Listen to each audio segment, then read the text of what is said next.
बिस्मिल्लाहिर्रहमानिर्रहीम। अस्सलाम वालेकुम स्टूडेंट। आज हमने एक्सरसाइज 1.6 का क्वेश्चन नंबर 2 स्टार्ट करना है। ये कुछ स्टेटमेंट वाले पार्ट्स हैं 1.6 के।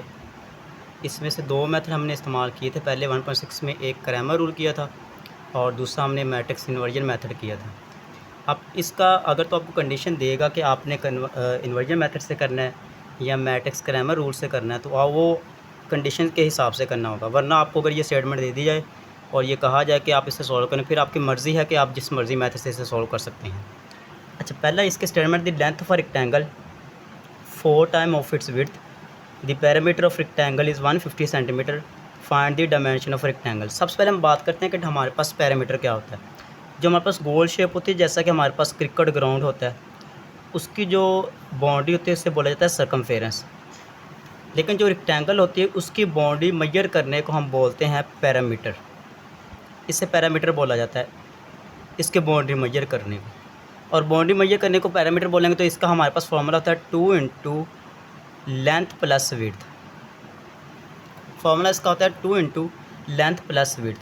अब हम इसने ये कहा है कि length of rectangle is 4 time of its width. हम लेट कर लेते हैं, let X and Y be the length and width of rectangle. हमने एक्स और वाई जो है इसकी लेंथ और विड्थ ले ली है। उसके बाद फर्स्ट कंडीशन हमें ये कह रही है कि वो कह रहे हैं जो आपने लेंथ ली हुई है वो 4 टाइम है इस विड्थ का। एक्स हमने ली है लेंथ, इसका मतलब अगर हम 4 दफ़ा उसकी विड्थ जो है उसको ऐड करेंगे, यानी ये हमने ली हुई है उसकी लेंथ और ये विड्थ, वो हमें कह रहा है कि अगर आप 4 दफ़ा विड्थ को ऐड करें तो हमारे पास एक लेंथ बनती है। यानी अगर आप Y plus Y plus Y plus Y करें तो फिर जाके एक लेंथ बनेगी। यानी एक्स इक्वल टू इसे 4 टाइम ऐड करें तो ये बनेगा 4y, और x equal to minus 4y equal to आ जाएगा हमारे पास 0 के। ये आ जाएगा हमारे पास क्वेश्चन 1। इस तरह नेक्स्ट हमें उसने कहा है कि the parameter of rectangle. Parameter के बारे में हम बात कर चुके हैं कि पैरामीटर जो फॉर्मूला होता है P इक्वल टू होता है हमारे पास 2 इंटू लेंथ प्लस विड्थ। अब पैरामीटर हमारे पास है 150 centimetre equal to 2 into length हमारे पास उसकी हमने ली हुई है x और विड्थ हमने ली हुई है y। अगर आप इसको 2 से मल्टीप्लाई करना चाहें अंदर तो 2 से मल्टीप्लाई भी हो सकता है, ना भी करें तो आप 2 से उधर जाकर डिवाइड कर दें तो हमारे पास x plus Y equal to आ जाएगा 150 डिवाइडेड बाई 2। तो x plus Y equal to हमारे पास आ जाना है 75। ये क्वेश्चन आ गई 2। अब हमारे पास दो क्वेश्चन बन चुकी हैं। एक हमारे पास क्वेश्चन बन चुकी है x minus 4y equal to 0 और x plus Y equal to 0। अब इसके हिसाब से अगर हम इसको सॉल्व करें तो हमारे पास आएगा x, दूसरे क्वेश्चन को हम यहीं पे लिख लेते हैं, x minus 4y equal to 0 आ गया। इससे हम मैट्रिक्स के फॉर्म में लिखते हैं तो ये हमारे पास आएगा a इक्वल टू, मैं इसे क्रैमर रूल से सॉल्व करने लगूँ, a इक्वल टू हमारे पास आ जाएगा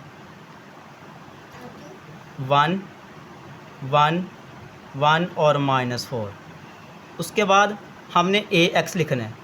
जब हम ax लिखेंगे तो आपने इस बात का ख्याल करना है कि जब आप ax लिखें आपने x बाहर लिख लिया है, इसका मतलब आपने x वाले नंबर्स नहीं लिखने या x वाले कोफिशिएंट जो भी होंगे वो नहीं लिखे जाएंगे, उसको हम छोड़ देंगे। x वालों की जगह पे ये लिखा जाएगा जो राइट साइड की तरफ मौजूद 75 आ जाएगा और 0 आ जाएगा। उसके बाद y वाले जो कोफिशिएंट्स हैं वो वैसे 1 और -4 वैसे आ जाएगा।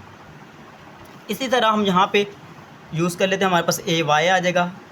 अब ay में हम क्या करेंगे, हमारे पास यहाँ पे y वाले जो कोफिशिएंट होंगे वो नहीं लिखे जाएंगे, बाकी x वाले जो होंगे वो वैसे आ जाएंगे। अब x वाले जो हैं वो 1 और 1 है और जो y वाले कोफिशिएंट हैं उनको छोड़ के उनकी जगह पे 75 और 0 लिख दिया जाएगा। अब ये हमारे पास इसकी मैट्रिक्स फॉर्म निकल आई ax और ay। अब इसको हम सॉल्व करते हैं। हमें पता है कि जो हम क्रैमर रूल करते हैं उसमें सिर्फ़ और सिर्फ हमें डिटर्मिनेंट की ही ज़रूरत पड़ती है। तो हम a का डिटर्मिनेंट फाइंड करते हैं। a का डिटर्मिनेंट इक्वल टू हमारे पास आ जाएगा, a हमने लिया हुआ है 1 1 1 और -4। इसके हम क्रॉस मल्टीप्लिकेशन करेंगे तो क्रॉस मल्टीप्लिकेशन करें तो ये हमारे पास आएगा 1 मल्टीप्लाई -4 और -1 मल्टीप्लाई 1 आ गया। उसके बाद ये हमारे पास आएगा -4 और -1, ये आ जाएगा हमारे पास -5 के इक्वल। फिर हम फाइंड करते हैं ax का डिटर्मिनेंट। अब ax का डिटर्मिनेंट फाइंड करें तो ax की वैल्यू हमने रखी है 75, 1, 0 और -4। क्रॉस मल्टीप्लिकेशन करें तो ये आएगा 75 मल्टीप्लाई -4 और 1 मल्टीप्लाई 0। तो 74 मल्टीप्लाई जब होगा -4 से तो ये -300 आ जाएगा। और उसके बाद ये हमारे पास क्या है, ये 0 आ जाना है, यानी कि ये हमारे पास आ जाएगा -300। उसके बाद ए वाई का डिटर्मिनेंट फाइंड कर लें।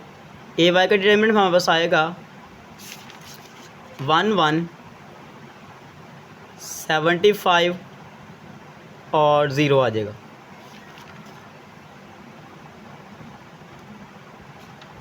तो ये हमारे पास आएगा 1 मल्टीप्लाई 0 और -1 मल्टीप्लाई 75। तो वैल्यू हमारे पास बनेगी 0 -75, यानी कि ये हमारे पास आ जाएगा -75। अब जब हमने x फाइंड करना होता है, x इक्वल टू हमारे पास होता है ax का डिटर्मिनेंट ओवर a का डिटर्मिनेंट। अब ax का डिटर्मिनेंट हमारे पास क्या निकला है, ax का डिटर्मिनेंट हमारे पास निकला है -300 आ गया। ओवर में a का डिटर्मिनेंट हमारे पास निकला है -5, माइनस से माइनस का आंसर 5 को करेंगे तो ये 60 आ जाएगा। इम्प्लाइज यहाँ पे हमारे पास x की वैल्यू आ गई 60। इस तरह y का वैल्यू फाइंड करें, y इक्वल टू हमारे पास आ जाएगा a y का डिटर्मिनेंट ओवर में a का डिटर्मिनेंट। अब a y का डिटर्मिनेंट लिखेंगे तो हमारे पास इसकी वैल्यू हमारे पास आई है -75 और ओवर में -5। तो ये हमारे पास आ जाना है माइनस से माइनस कैंसिल 5, 15। तो हमारे पास y इक्वल टू आ गया 15। x हमने रखा हुआ था लेंथ, वो हमारे पास आई 60 और y हमने रखी हुई थी विड्थ, वो हमारे पास आई 15।